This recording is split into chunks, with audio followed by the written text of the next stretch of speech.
I ended up getting on The Tonight Show. Back at the time, once you were on The Tonight Show, you were kind of a made variety performer. And from there, you would drift through the circuit of daytime talk shows. So I did Jenny Jones, I did Ricky Lake. And the reason I'm sharing all of this with you is because I still have all of the original equipment. You will be the first ever authorized Human Crazy Straw. This is my legacy, son. World's worst inheritance. It's like, oh yeah. Your sister gets the estate, your cousin, he's getting the boat. You get to shove some shit up your nose. God, it really hurts. How much blood is too much blood? That's not great. Yeah. That was amazing. That was amazing. Was that the cold open?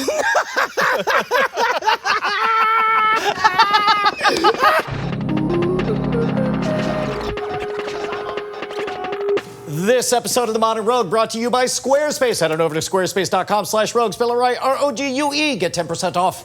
We are not telling you to do this or not do this, or certainly not telling you how to do it. We are documenting what we have done. Is that right? I think that's about right. And just so you know, it's going to be a little bit gross. There's a lot of coughing and gagging, but I have censored the worst of it because I had to listen to it while we filmed it and while I edited it. And I don't want you to have to go through that either. The flavor of magic that I would end up performing was undeniably forged in one moment in Houston, Texas, in the fall of 1992, my senior year. I saw the Rose Circus Sideshow. And I'd never heard of a sideshow. I didn't know any of this stuff. I knew what a sword swallower and a fire eater and blah, blah, blah was or whatever. But in the middle of this, hard rock venue was a side stage.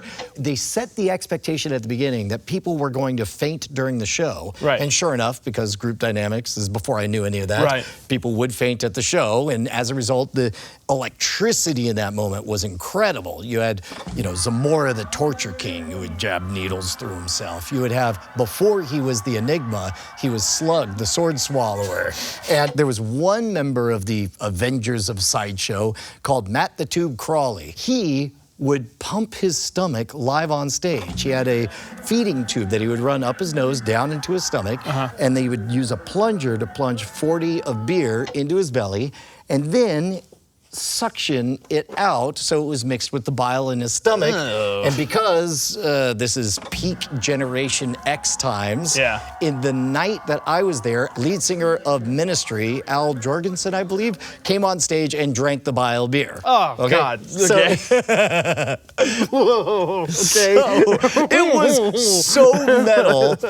It was the coolest I'd ever seen anything close to magic ever be. Flash forward to about a decade later, and I'm starting as a magician, and I clearly have infused a lot of sideshow elements into my show, the human blockhead, fire eating, or whatever. And whereas the Jim Rose show made it punk rock and gritty, I was like, oh wait, George Gershwin, he just took jazz, cleaned it up, brought it into the orchestra, and they acted like it was a new thing. And so that's when I started calling my show Bizarre Magic and pitched it as this fusion of sideshow stuff. But I knew there was something special about the fusion of elegance and viscera, There was something about that Matt the Tube Crawley moment that really blew me away. In sideshow circles, they have a trick called mental floss, I've heard it called, but basically, if you take one of those twisty balloons and you inflate it just a little bit, you can run it up your nose and pull it out your mouth, and it's like, look at that. It's in my nose and out my mouth. And that was kind of the end of it. Yeah. And we all knew that one kid who would take spaghetti, snort it up his nose and pull it out his mouth or whatever. Well, didn't Enigma do something like that with a snake at one point? Yeah, that 100%. And as a matter of fact, the Enigma came up with a really clever variation. He became a human spotlight. He took a filament with a bright LED light at the end. He ran that up his nose, so there was a bright light in the back of his throat. So you could kind of see it through his... Yeah, but then what he did was he took a crystal ball and put it in his mouth, which focused the light into a beam, and he leaned over and like a searchlight cast the beam through the smoke over the crowd. I like that. Right? That's cool. So looking for my little twist on it, I was trying to think, how do you take this this small thing that up close looks good, and make it, you know, big enough to play in a 900-seat auditorium or something like that. Yeah. And then I thought of Matt the Tube Crawley, and I was like, how many people are running liquids through, and how big could you make that? Right. This is the equipment right here. You can see it's fancy Ryan Hercoat vinyl tubing. The idea is to simulate a crazy straw. There we go. Wrapping it all around my head. And then running it in my nose.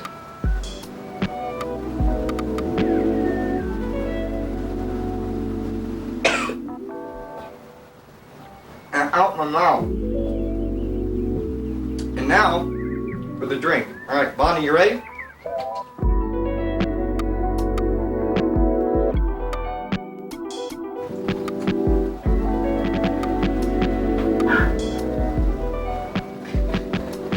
All right, next.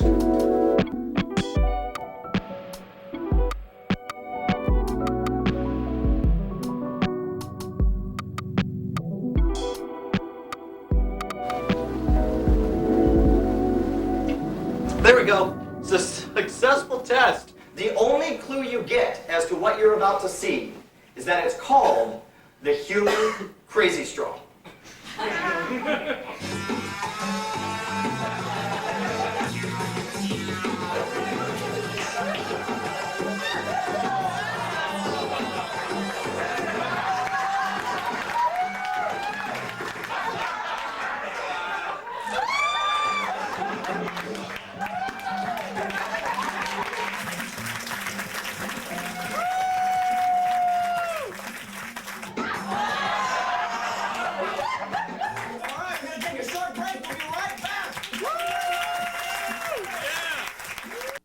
Tell me what you think you're about to learn. Probably not the wrapping the body. That seems to me pretty straightforward.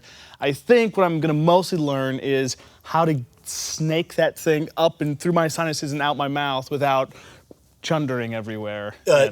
Chundering, that's a wonderful word. Yeah, so first of all, what you're doing is you're taking a tube and you're inserting it in your maxillary sinuses. You got your frontals and your maxillaries. The maxillary sinus ends up curving down and becoming your nasopharynx. Is that right? Nasopharyngeal. You're instilling a lot of confidence in me doing this. You know what you don't have to do while you're doing the human crazy straw? A lot of talking. Label all the shit that you're putting the tube through. Yeah, let's do the hard part. All right. This is a puppy feeding tube kit. They got these for humans as well, but basically they're designed to go in the nose and all the way down to the stomach. We're not gonna do that. We're gonna co-opt it, right? I guess there's really nothing to it but to do it. It's got enough oomph that you'll be able to push through, and luckily it's already kind of curved. And so it's gonna go down, and you want to do a little miniature human blockhead thing. Yeah, because it's like the blockhead. Yeah. Have you ever done that one? Yeah, I mean, you know, in the same way that all weird kids in school did. I go with a finger. Have you ever seen me do this? Yeah, and I always hate it.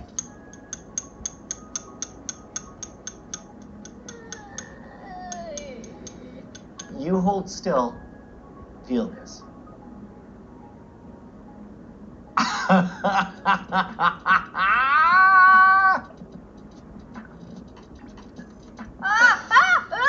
And that is a souvenir for you to keep forever. Enjoy.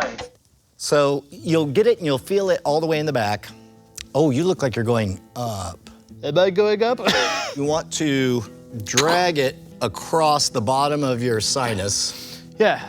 And, this is okay. You're gonna drag it across the bottom of your sinus and you'll feel it touch the back of your throat. Okay, see, you just dropped your hand. There you go. Keep going forward. There it is. There it is. There it is. There it is. There it is. You got it? I don't know. I mean, it's definitely going in. Should probably.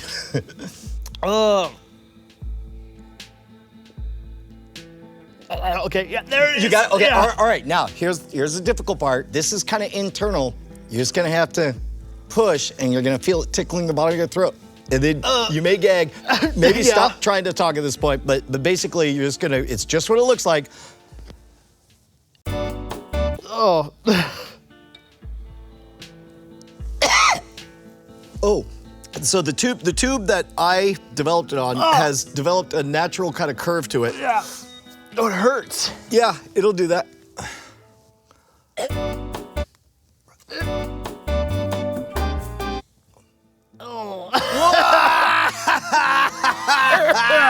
You got most of the way there. You got most of the way there.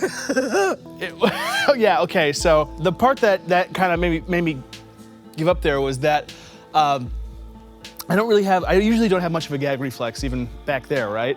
But it was you started gagging and then I started thinking about what we were doing and then it was like, oh, this is too much. First of all, I would not recommend doing this sitting down. I think we should stand up. And just to get accustomed with the muscle memory, I'll show you with the actual tube I use. Now, keep in mind, this guy designed to easily slide down, easy-ish, slide down. I did not use that because I wanted something more visual that would pop.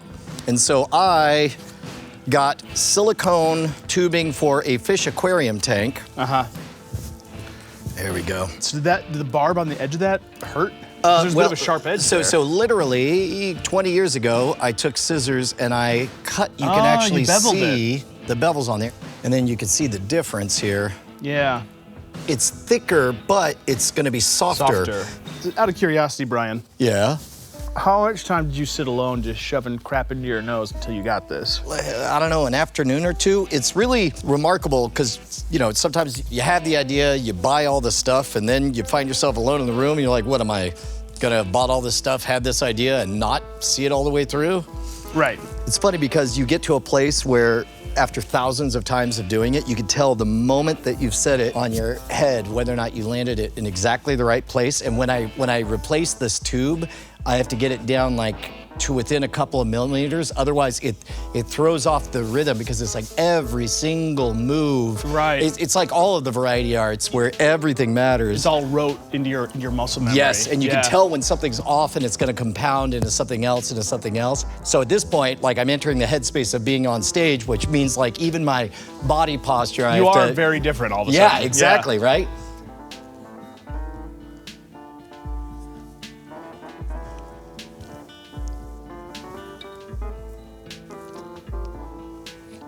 Right? Yep. Yeah, I mean, you like literally like sprouted spikes as you were doing. And it's interesting because like it doesn't induce a gag reflex at all when I'm in state, imagining being on stage, because that's not part of the style guide. Right. It's like the show, the character Brian is chuckling and rolling his eyes at how wacky this thing is. If I may reference another show that we did together, when we did the shot roulette, you did the same thing. You were like, I'm in the zone, and so you were taking all these gross things, no reaction at all. So maybe that would help you, because right then we were kind of in a, this is why you want, lately I've used the word congruence a lot. You want congruent body posture with like, I'm doing this. So maybe actually try to mimic no nonsense, you're on stage, this is it, you got one chance and go. Okay, did you think that was different than this? Well, I think so, but then again, that's an old friend of mine. There is this one that is dusty, and I don't know. Ooh, it's sticky. Also, it has that natural curve to it. Yeah. Which is that natural curve was from the packaging when I first got it, 20 plus years ago. Right. Okay, well. So we are angling it down, right? Yep.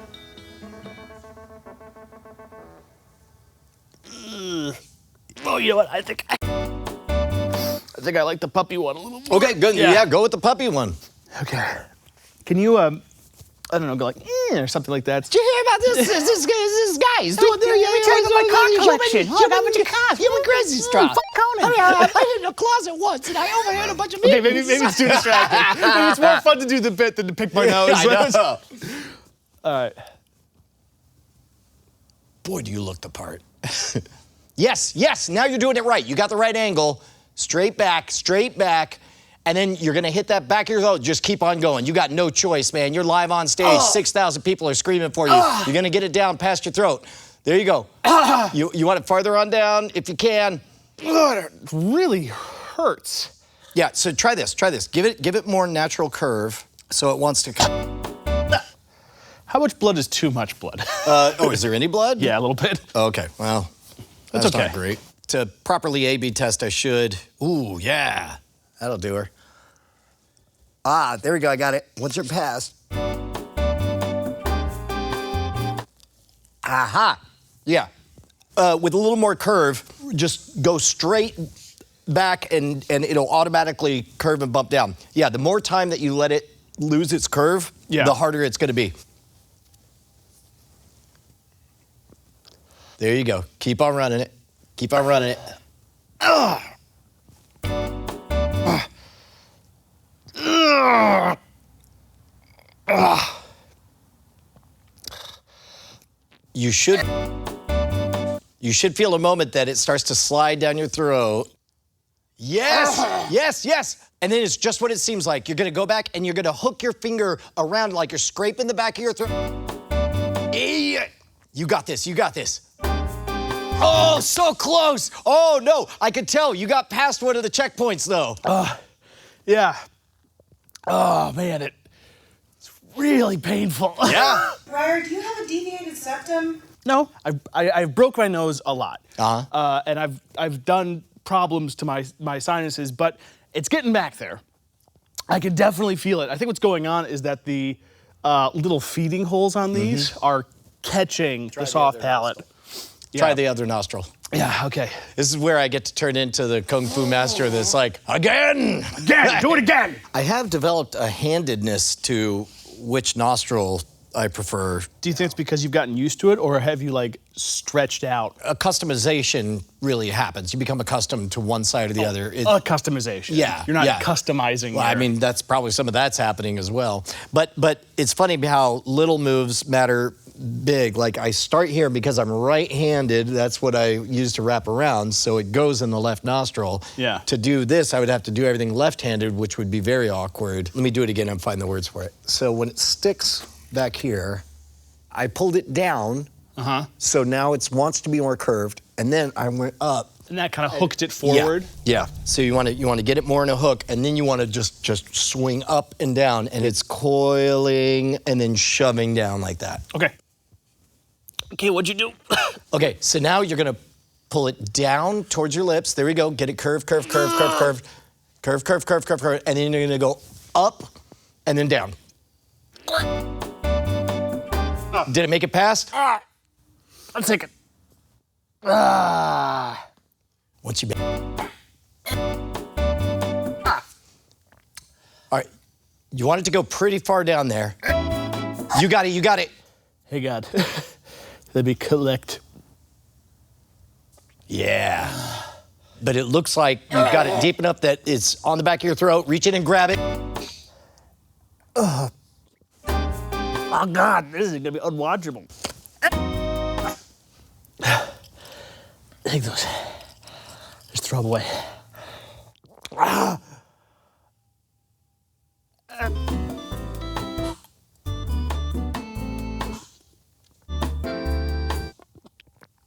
Oh man, it was definitely deep enough.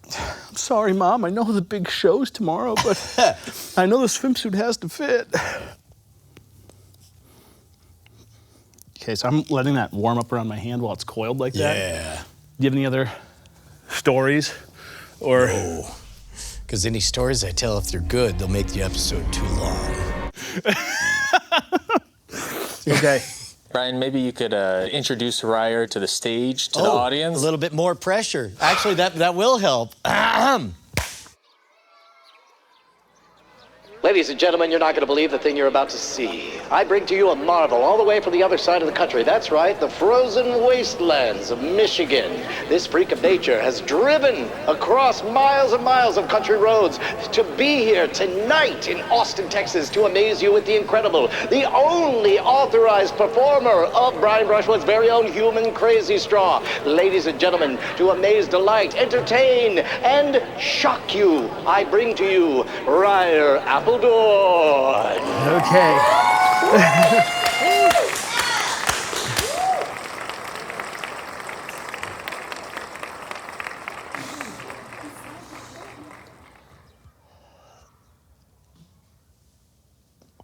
And then you went down and up or down? Down to your lips. There you go. And then up and push. There you go. to get past, and now once it's tickling the back of your throat, you keep on going, get it far enough down. You can reach back with your finger. You're gonna open your mouth as wide as you can. You're gonna go straight back. You're gonna hook and just grab it as fast as you can. Faster the better. You don't want to take your time. It's not back there yet.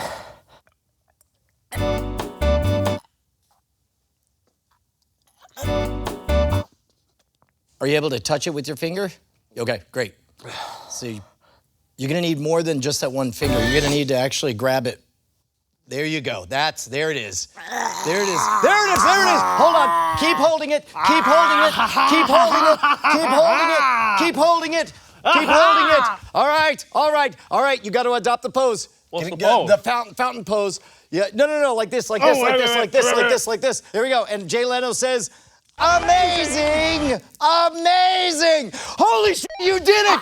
You did it, Ryer! You did it! You did it! I've never taught anybody. That's amazing! Ooh, gross! That was amazing! That was amazing! Thank you. All right, Brandt. What was my original question? I don't know. Either way, this is an ad. This is an ad for Squarespace. Squarespace.com. It's where you go to create a beautiful blog, portfolio, or any other kind of website. Whatever the message inside your heart is, it belongs out in the world. It's all thanks to Squarespace. They scale. From day one, you're going to have professional, award-winning designs. Then when you build up a following, you can have members-only sections. What about email campaigns, Brian? If you would let me finish, I would say email campaigns. And where you're going to send people on your emails? To your online store. We're talking e-commerce solutions. You can finally monetize. What if I'm just having trouble getting started and I need some sort of blueprint? Got it. What you need are the friendly robots to help you get started. They've been trained on 15, 20 years, let's say 1 million years of data of award-winning designs. They can help you just describe what you're up to, tell them what you like, tell them what you don't like. Guess what? Robots, they ain't got no feeling. You get to say, no, do it again. Again! Don't think about Rocco's Basilisk. Think about the awesome human eyes that are humanized? Yes, you're gonna be humanized because human eyes are gonna be seeing your message thanks to Squarespace. Head on over to squarespace.com/rogue. Give it a free try, and when you fall in love, because you will, make sure to use promo code ROGUE at checkout. Just spell it right, ROGUE. This video is supported in part by viewers like you who go to patreon.com/modernrogue, where we have 174 videos in their uncut multi-cam form, and we're adding to that collection all the time. Right? Yes. Okay, so we are not telling you to do it or how to do it. We are documenting the... I stumbled all over that. You're gonna keep that, aren't you? No, you're not. I don't know. Well, now you're definitely not. Now you definitely are. It's like I'm riding the wave of awkward.